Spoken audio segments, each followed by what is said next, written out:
Hey there guys, welcome to the third part of the horror DVD collection. We last left off with The Grudge 3, and now we're going into the remainder of the G section. Here we have Gremlins.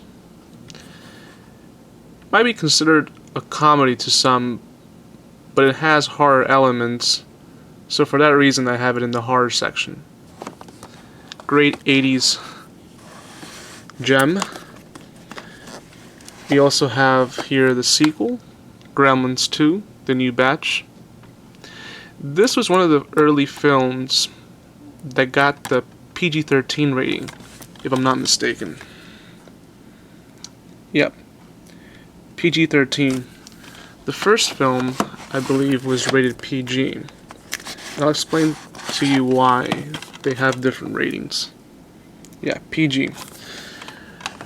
I recall that, I remember reading somewhere that during the 80s, late 80s, they added the PG-13 rating because of films like Gremlins and also Indiana Jones and the Temple of Doom. Because the violence was a little bit too much for it to be a PG film, but not violent enough to be an R-rated film. So, hence came the PG-13 rating. So Gremlins 2 got that rating, mainly because of the first film. The first film was really dark in tone, and had a lot of dark humor.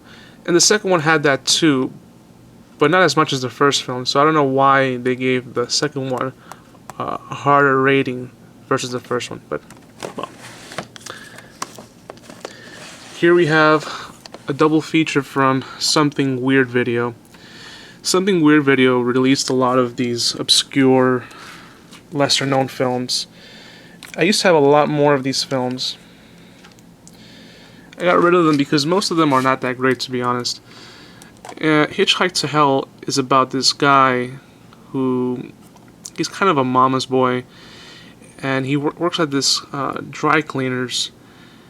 And when he's doing deliveries, he sometimes gets these weird episodes, these weird bipolar episodes where he just feels like killing women, killing random women who are looking for a ride. You know, they're hitching and they need a ride, so he just gets all weird and starts killing women. Really bizarre film. Kidnap co-ed. This guy kidnaps a young girl who so happens to be the daughter of this governor or something, and he's looking for ransom. Very predictable, very straightforward. It's just a Grindhouse double feature. So on the top over here we have House of the Dead. Probably the only film from Uwe Ball that I can watch, or Uwe Ball as he pronounces it. Apparently the word the letters U-W-E pronounce Uwe in German. But to me it's Uwe Ball. It's funny, this movie's a horror film, but to me it's a comedy. It's just so bad it's good. And curious enough, Uwe Ball, he released this film with a laugh track. He's actually admitted that this film is a comedy. So he released a version with a comedy track, which I don't own. I just rather see this version as is. Alright, here we have House on Haunted Hill, the remake. An alright horror film. Over here I have Return to House on Haunted Hill. This is the sequel to the first one. Still haven't opened it, still haven't seen it. Got it for $4.97.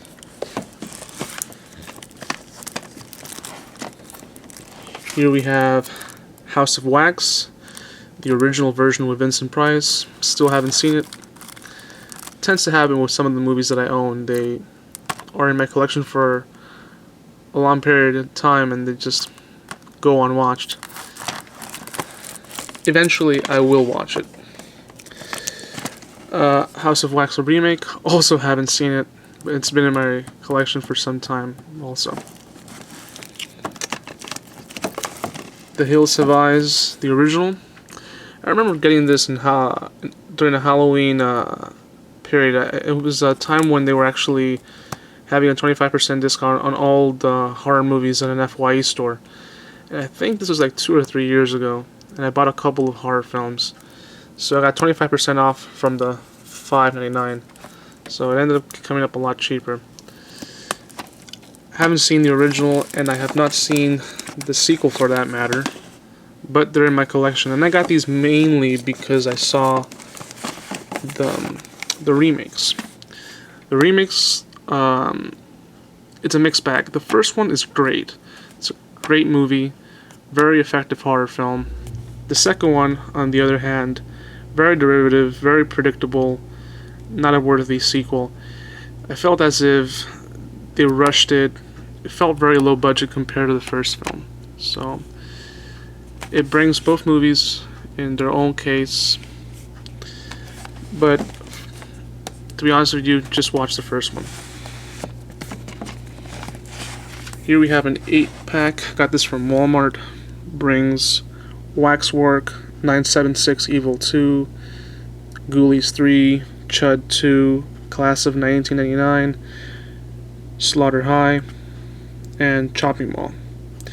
This movie is also in one of the other DVDs that I own, that I also showed in the previous video. Here we have another 8-pack. This brings Bride of the Reanimator, Beyond the Reanimator, Return of the Living Dead 3, which I also own somewhere all the way over there. It also brings Return of the Living Dead Necropolis, brings Return of the Living Dead Necropolis, and Return of the Living Dead Rapes to the Grave, and Night of the Living Dead 3D. All these 3 suck. These 3 are great. So out of the 6 movies, you get 3 worthy movies. So here I have The Howling. This is the first one, and the only one worth watching. Great 80s effect for great 80s horror film. Has a lot of decent effects for its time, and actually still holds up today. Over here we have Hideaway. I don't know if to consider this movie a horror movie. It's not a very good movie. I actually think I'm gonna get rid of this one.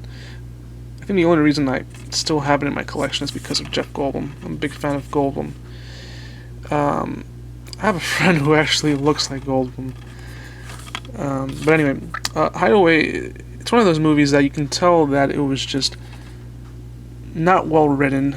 It's like a really bad script with a lot of good actors. So the effects look really, really bad. They have not held up really well. And the director, I keep forgetting his name, Brett Leonard, he's done a lot of weird movies that involve absurd effects. Movies like Lawnmower Man, Virtuosity. Like, he's done movies where he tries to do really neat effects and they end up coming out really bad. And he tends to release them in the worst times. Like, he released Lawnmower Man in 1992. And it came out like a year after Terminator 2 came out. So the effects, while they may have seemed groundbreaking during the time they were filming, was competing against the first Terminator. So, you know, it's stuff like that. Brett Leonard has had that bad luck of releasing effects that just don't stand up. Here we have High Tension. This was recommended to me by a friend, by several people actually, and I just recently saw it. It's an alright movie. Has a neat twist, which I kind of saw coming, but really gory. French film from the same director of The Hills Have Eyes. His name is Alexandre Aja. Alexandre Aja has gone to direct movies like P2 and a couple of other horror films. Here we have House of the Devil. Still haven't seen it. The original version of The Hitcher. And this is the rare case where I actually like the remake more than the original. Even though The Hitcher is a great horror film, I actually prefer the remake a little bit more. I don't know why. C. Thomas Howell and Rutger Hauer do a great job in the film, regardless of that. Here I have the sequel to the original with Jake Busey and C. Thomas Howell. Still haven't seen it. It's been in my room for some time now. And this is the remake. This is another HD-DVD combo format. I kept these. Again, I kept these only because they have the DVD format, so... And I don't own an HD-DVD player anymore, but I kept some of the ones that can be played in a DVD player. Here I have The Host, the Hostel trilogy. The first two are the only ones worth watching. They're not great films, you know, they were competing against the Saw films, but the first two are alright. The third one is just atrocious. I don't know why I have it. The third one takes place in Las Vegas, and it felt like a Hangover movie. Like, I felt like they were trying to make a horror version of The Hangover. Yeah. House and House 2, haven't seen these yet. Here we have, what's in this movie? The Haunting. It's an alright movie. I haven't seen it since its original release in 1999, but from what I remember, it was a good movie. Here we have the Halloween movies, all the Halloween movies. And the thing with the Halloween movies, which I wanted to share, is I have different versions of them. Here I have the DVD, and this DVD, this slipcover actually belongs to the theatrical version, but inside I have, give me a second here, inside I have the extended edition. This extended edition contains about 11 minutes that was shot about 2 years after the initial release, and it was shot for TV. And these scenes, while they may seem unnecessary for some people, I actually think it improves the film even more. There's a couple of scenes where Dr. Loomis is talking to Michael when he was a kid. Oh, I'm sorry, it's 12 minutes of additional footage for TV. And this is out of print now, and last time I saw it, this was going for as much as like $50. Price could have changed by now, but it's a rare instance where they've shot more footage for a film and it actually improves upon the film. And don't get me wrong, the theatrical version of Halloween is good as is, but some of the scenes they added on this extended cut is actually really, really good. And it's funny because the scenes they shot were shot like about 2 years. It was shot during the time that they were filming the second Halloween, and it looks as if it was shot in 1978. So they use the same cameras, same cinematography and everything. Here we have Halloween 2. This brings both the theatrical and the edited version for TV. In this case, I prefer the theatrical over the extended cut. The extended cut was actually more of an edited version. It's trimmed down, they re-edited some shots, they changed the ending a little bit, and in the ending, I don't want to ruin, but the ending, you have an extra survivor. So I prefer the original theatrical version, but I have it as a collector. I have both versions. Here we have Halloween 3, similar cover art to the second Halloween, but it has nothing to do with Michael Myers.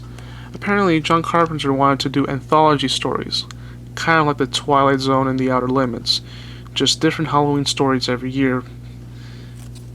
It didn't become as popular, so they went back to the old Michael Myers story. It would have been nice to see different Halloween stories. This movie actually has the John Carpenter feel, even though he did not direct this film. Let me make sure. Yep, he did not direct this film. And it's funny because it feels like a John Carpenter movie, and it even has that feel, but he did produce it. Here I have the theatrical version on Blu-ray, theatrical version of Halloween 2 on Blu-ray also. Halloween 4, The Revenge of Michael Myers. Halloween 5. I'm sorry. Halloween 4, The Return of Michael Myers. Halloween 5, The Revenge. And this one brings Halloween 6, The Curse, H2O, and Resurrection. Here we have the Rob Zombie remake, along with the dreadful sequel to the remake. Here we have the Hellraiser movies. This one is the first one and the best one. Great Clive Barker film. Hellbound Hellraiser 2, great sequel. Perhaps the last good sequel to Hellraiser. The third one, here's where the series starts going downhill. Hellraiser 3 was the first American release film. The first two were made in Britain. The third one, not a really effective movie. Like I guess you can end the series here. But all the subsequent sequels are very, very unnecessary. And I only owned them in this cheap, DVD set that brings all of them. It brings Hellraiser 3, which I already own in the other DVD. Hellraiser 4, Bloodline, Inferno, Hellseeker, Deader, and Hellworld. I've seen all of these before, and they don't stand up to the first two. They're actually even. Some of them are even worse than the third one. House at the End of the Street. Still haven't seen it. Still in its wrap. Happy Birthday to Me. Haven't seen it yet. Human Centipede. One of the most overrated films of the past couple of years. To me, it was really cheesy. It wasn't really that gross. You want to see a gross film? Watch a Serbian film. That movie was gross. Not just gross, it was sick. Here we have the second one. Haven't seen the second one yet. Heard that the second one is actually more gross than the first film. We'll see. It's funny because when you look at all the stuff people mention on the internet, they kind of like exaggerate. Because the first film, like I said, wasn't that gross. It was just whatever. It was more cheesy than anything. Humanoids from the Deep. This is from Roger Corman. Henry, Portrait of a Serial Killer. Haven't seen this one in a long time, but I remember liking it. It was an independent horror film from the late 80s. The Innkeepers. Here I have another film that's supposed to be in the M section, but I have no more space, so I put it here. And that's Maniac Cop. I got this one recently. It was Bruce Campbell and Tom Atkins. It's supposed to be like a horror comedy film. Here we have The Invisible. Been in my collection for years and haven't watched it. The Incredibly Strange Creatures Who Stopped Living and Became Mixed Up Zombies. Also haven't seen. It's Alive. I remember seeing this movie years ago and it creeped the shit out of me. I'll probably laugh at it now, but at the time it was really scary. Same thing with It. Even though it's in its wrapper, I've seen this movie many times before. Great Stephen King adaptation. Insidious. It's from the directors of Saw. Interview with a Vampire. Great vampire-themed film. Invasion of the Body Snatchers. The remake, which is a vast, superior remake. Invasion of the Body Snatchers, the remake, is kind of like the remake of The Fly. The remake of The Fly surpasses the original Fly film. And not to say that the original Fly film isn't a good film, it's just, it surpasses it. Same thing with this remake. Great remake. Even though a little bleak, it's a great movie. It has Donald Sutherland, a young Jeff Goldblum, and Leonard Nimoy. This is a collector's edition, but it's a little slipcover. Here we have another remake of it, just called Body Snatchers, released in the early 90s. An alright remake. However, stay away from the 2006 version with Nicole Kidman. Really, really bad. Had a troubled production, from what I hear. Joyride. Had it in my collection for so many years. It's one of the early DVDs that I purchased, and I just saw it about a year ago. And it was pretty good. I liked it. And the sequel, which was direct-to-video, wasn't half bad. Got a lot of bad rap, but it was alright. Jungle Holocaust. It's one of those cannibal exploitation films. Jeepers Creepers. Saw this one a couple of weeks ago, and I remember liking it a lot. Thought it was scary. Looking back on it now, it's kind of just corny. It's not that. It's a right movie compared to its sequel, which was really, really bad. And this one I also watched a couple of weeks ago. Not very good. Let me go a little faster here. Jennifer's Body, or Megan Fox's Body, whatever you want to call it. Jacob's Ladder. Here's a John Carpenter collector's DVD. Brings The Thing, Prince of Darkness, and Village of the Damned. Village of the Damned hasn't stood up well with time. It's one of the last films with Christopher Reeve before the tragic accident. Prince of Darkness I haven't seen yet. They Live, great John Carpenter film. And The Thing, one of my favorites. Here we have Jaws, one of Steven Spielberg's best monster films. It's I would say Jaws is superior to Jurassic Park. And I only say that because, I don't know, I saw Jaws before I saw Jurassic Park, so I have to say that it's one of those films that I can watch over and over again. Same thing with Jurassic Park, it's just that, I don't know. Yeah. This is the booklet version, which was released through Best Buy. I only own the first two, and those are the only two worth owning. The third and the fourth are just bad. They're so bad they're not even worth watching. Killer Party, this is just a slasher film. This was released at the Warner Archive. Lord of Illusions, it's been in my collection for some time now, still haven't seen it. This is the Lost Boys collection, and I'm probably going to get rid of it because only the first one's worth watching. The second and third one, they're just straight video movies that are not really worth the time. So I'll just probably pick later on the Blu-ray of the first film. Legion, a lot of people thought it was crap, and I admit it's not that great. But I have it in my collection. It was entertaining. Here we have the Monster, Universal Monster Collection, Dracula, Frankenstein, the Wolfman, Creature from the Black Lagoon, The Invisible Man, The Mummy, and all of these bring the first films of each one, and also its subsequent sequels. Man's Best Friend. This is like a poor man's version of Cujo, with Lance Henriksen, the B-movie king. Him and Bruce Campbell, they made a lot of like cheesy B-movies. Here we have Maximum Overdrive. Really cheesy Stephen King movie. It's funny because it was directed by Stephen King himself. And in the trailer he says, if you want to do a horror film right, you gotta do it yourself. It ends up being really bad. Bad in the sense that it's just cheesy. You know, it's not an effective horror film. Not effective like Carrie or Pet Sematary.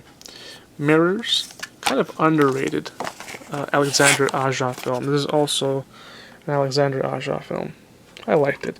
The sequel, however, stayed far, far away from it. Really bad. Maniac, In the Mouth of Madness. I really like this movie.